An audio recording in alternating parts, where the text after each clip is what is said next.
برا حال تھا، ہر طرف لوٹ مار چوری جھوٹ دھوکہ فریب جوا شراب بے شرمی اور بے حیائی پھیلی ہوئی تھی۔ پوری دنیا میں کفر و شرک کا اندھیرا چھایا ہوا تھا، دنیا والے گمراہ ہو گئے تھے،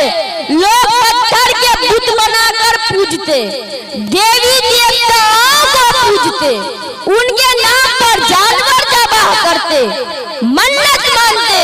چڑھاوے چڑھاتے۔ غرضی کی جب دنیا والے بہت زیادہ بگڑ گئے، بالکل ہی گمراہ ہو گئے، تو اللہ کو ان پر رحم آیا اور ان کی ہدایت کے لیے دونوں جہاں کے سردار حضرت محمد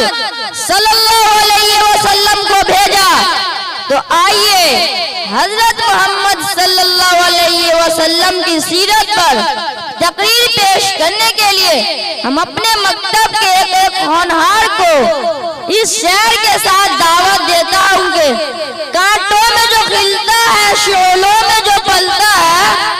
کانٹوں میں جو کھلتا ہے شعلوں میں جو پلتا ہے، وہ پھولی گلشن کی تاریخ بدلتا ہے۔ محمد شمشاد ڈائز پر تشریف لائے اور عربی زبان میں اپنی تقریر پیش کریں۔ السلام علیکم ورحمۃ اللہ وبرکاتہ۔ الحمد للہ الذی قال فی القرآن المجید اطیعوا اللہ ورسولہ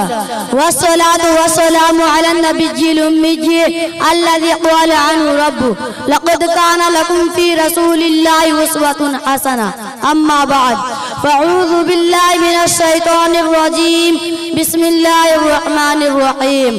یا ایھا الذین آمنوا اطیعوا اللہ واطیعوا الرسول واولی الامر منکم فإن تنازعتم في شيء فردوا إلى الله والرسول إن كنتم تؤمنون بالله واليوم الآخر ذلك خير وأحسن تأويلا۔ إخواني البررة رئيس الاحتفال المعبر والزملاء في الدروس، إني في اشتياق شديد إلى أن أتحدث بين أيديكم حول موضوع سيرة النبي المصطفى في أسلوب جيد وعبارات مختصرة،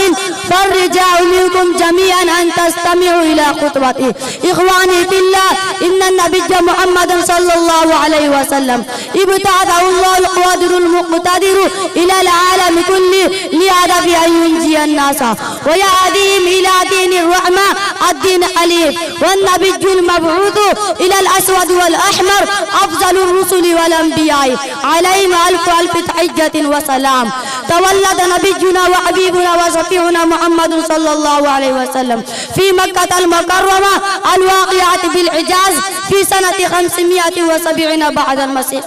وكان والده ينتسبان إلى بني هاشم من قبيلة قريش، وهي أفضل قبائل العرب في الموطن والمسكن في المعقل والمشرب في الرؤية والفكرة. ارتحل والده عبد الله بن عبد المطلب في ذمة الرحمن، والنبي صلى الله عليه وسلم كان في بطن أمه الحنون آمنة بنت وهب، وعندما بلغ النبي صلى الله عليه وسلم السادسة من عمره انتقلت أمه أيضا إلى رحمة الله، فقام عبد المطلب بن هاشم جده بكفالة النبي صلى الله عليه وسلم، ولما بلغ 8 أعوام من سنته انتقل جده عبد المطلب إلى رحمة الله، فكفله عم النبي الكريم أبو طالب أن الرسول العظيم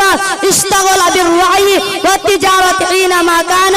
شابا قويا، وعندما بلغ 25 سنة من عمره تزوج بامرأة صغيرة في التجارة والمال، السيدة خديجة بنت خويلد رضي الله عنها، وكان النبي صلى الله عليه وسلم يتعبد ربه في غار حراء خارج مكة. أنزل الله تعالى الوحي على قلب حبيبي وسنه 40 سنة، يعني القرآن الكريم. قال الله إنا أنزلنا قرآن عربيا لعلكم تعقلون. إنا أنزلنا هذا الكتاب على نبينا محمد صلى الله عليه وسلم